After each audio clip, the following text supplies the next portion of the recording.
Just want to make a quick review on this 203 AlphaTIG. So I started welding with the AlphaTIG 201. Actually, it's the 200X. It's a 2015 model. And this welder is really good. It's analog. I've been welding with it for about 5 years. The reason why I wanted to upgrade to a digital is because when you're setting this welder and you want to do pulse amps, these knobs are very touchy and they're not very linear, meaning that if you want to be at 25%, 25% is somewhere here versus somewhere here, or if you want to be at 10% or 15%, the 15% might be here somewhere and not here, so you're not getting the exact setting that you want. With a digital, you have everything displayed on the screen. So that's one of the reasons why I wanted to upgrade, and that's the only reason. Also, this welder does not have upslope and downslope, which was important to me because I do a lot of tube welding and sometimes I can't use the pedal, so I have to use a torch, and it's very helpful when you have the upslope and downslope controls. So other than that, I really recommend this if you can find it for a good price, but if you want to buy a new one, definitely go for this. However, there are some questionable things with this one that I found out coming from this one. So this is the instructions, and if you're a new TIG welder, you know that the torch always goes into the negative lead. So this is the negative lead on this one, and this is the positive. So the clamp that clamps to your work goes to the positive, and your torch goes to the negative, and your gas fitting is here.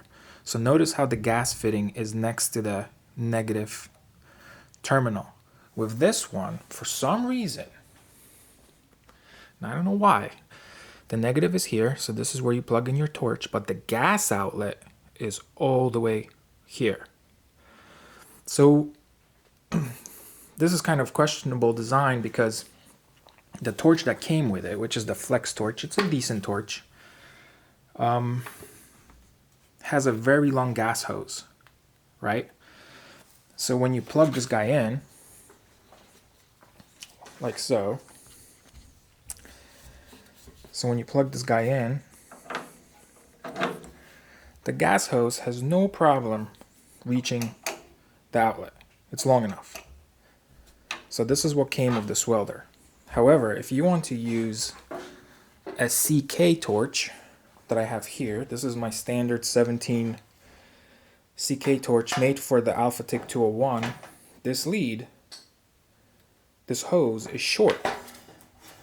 So keep that in mind, that if you do have existing torches from CK that fit the 201 and you're upgrading to this little hose barely reaches it. It reaches it, but to a point where it pinches. It pinches right here. It doesn't pinch, it still works. I've welded with this torch on here. But that's one thing I found about this that's quite annoying. So maybe they will create new torches that are a little bit longer. And I'm sure that size, the length of that gas hose is not standard. So it might be an inch shorter, an inch longer, depending on the run. So you might have an issue with this. The benefits, one of the benefits of this one is that they have the switch here on top. So it's very easy to find the switch and just flip it and turn the welder on. With this welder, the switch is in the middle. So I constantly have to, especially with gloves on, it's very hard. You have to reach all the way down and try to find the switch to turn it on. Also the gas connections. There's a gas connection here that now they actually made this part stick out, so it's easy to put a wrench on it so you don't break it off from the machine. That one The original is inset inside, so it's kind of annoying. It comes with a Nova pedal. The interesting thing is my old Nova pedal, which was an upgrade to the 201, is super smooth. It's squeaky, but it's super smooth. You don't feel any resistance, any kind of stepping, any kind of gearing feel. Super smooth. This is something that I bought off separately for this as an upgrade to this welder. The pedal that came with the 203, it's not as smooth. You feel like a geary kind of feel. Like it steps, it goes, it's smooth, it stops, like a ratchet almost. So I don't know. I'll still weld with this for a while and see if it smooths out. But if not, I'll probably reach out to them, try to get a new one. The pedals are exactly the same. So this pedal that comes on the 203 is exactly the same that the 201 uses as an upgrade. It's the 22 ohm resistance one. What else? The fittings are the same. It's just, remember what I said before, it doesn't reach on some torches. The torch itself is pretty good. However, you have to realize that this torch, it's a 17 head flex lock. It's a Nova brand, which you could buy on everlast.com. And these are not rated the same as the CK torches. So the CK version of this torch is rated up to 150 amps DC AC at a 100% duty cycle. This one I think is rated 150 DC but 120 AC, I believe. So you have to watch out for that. Also, this hose, the Superflex hose on this one, is not as flexible as the one on the CK. So also keep that in mind. And the torch handle on the Nova one is slimmer than on the CK one. I think it's more comfortable to hold, but it doesn't do the same amount of amperage. Now here's a biggie. If you're a new TIG welder, the instructions are completely wrong. If you look at the instructions, argon arc welding TIG, right? It's telling you that the clamp to the workpiece goes into the negative, and the torch with the switch goes to 18, the control and the positive and the gas outlet. So not sure if this welder is smart enough to switch the polarity between the two and know that it's in TIG mode. So in TIG mode this is the positive, but then I was welding it with the negative on here and my tungsten stayed sharp and it didn't explode on me. So I think this was a screw up in the design, and the original design called for this, but they came like this from the factory. Now every Everlast welder has the negative next to the gas. Well, this is the same company pretty much. So even Everlast doesn't do it this way. So that's interesting. Other than that, all the consumables that come with it are standard consumables, nothing crazy. The flow meter is good. The hoses from the flow meter to the machine is vinyl. It's not rubber like on the old one. And the power lead to the machine on the old one is like a plasticky vinyl, and on the new one it's rubber. So I'm assuming that this will be more flexible. And that's pretty much it. So just be careful of this. If you follow these instructions, if you never TIG welded before and you don't know that the TIG torch goes on the negative, I think this is wrong. I don't know. Maybe somebody can correct me if I'm wrong. But overall, I like this machine. The only thing left to show you is that before I turn it on, before the fans kick on, is that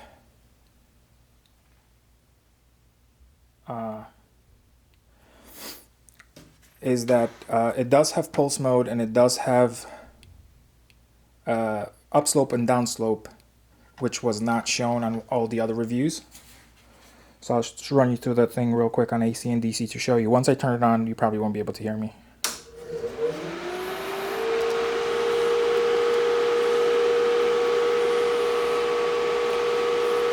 So you have all these, so you have your start, you have your high frequency lift TIG, so high frequency, you have your pedal 2T if you want to use your pedal as a 2T switch, if you want to use your pedal as a 4T switch, or just as 2T switch, a 4T switch, or just pedal, which is fine.